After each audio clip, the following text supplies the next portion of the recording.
देशासाठी लढले, शूर भारतीय वीर फक्त देशासाठी लढले, शूर भारतीय वीर फक्त देशासाठी लढले। सर्व आदरणीय मुख्याध्यापक, शिक्षक, पालक आणि प्रिय मित्र-मैत्रिणींनो, सर्वप्रथम आपल्या सर्वांना माझ्याकडून स्वातंत्र्य दिनाच्या हार्दिक शुभेच्छा। आज आपण 15 ऑगस्ट मोठ्या उत्साहाने साजरा करत आहोत। ही ऐतिहासिक 15 ऑगस्ट 1967 ची तारीख आहे। त्या दिवशी आपला भारत देश ब्रिटिशांच्या जोखडातून मुक्त झाला होता। हा दिवस केवळ सण नाही तर आपल्यासाठी स्वातंत्र्य सैनिकांच्या बलिदानाची आठवण आहे। महात्मा गांधी, पंडित जवाहरलाल नेहरू, सुभाषचंद्र बोस अशा अनेक थोर नेत्यांनी आपले आयुष्य देशासाठी वाहिले।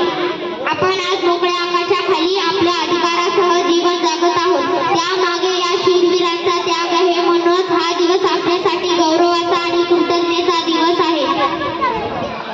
तिरंगा फडकतो आभाळामध्ये, गौरव वाढतो या मातीतल्या प्रेमामध्ये। तिरंगा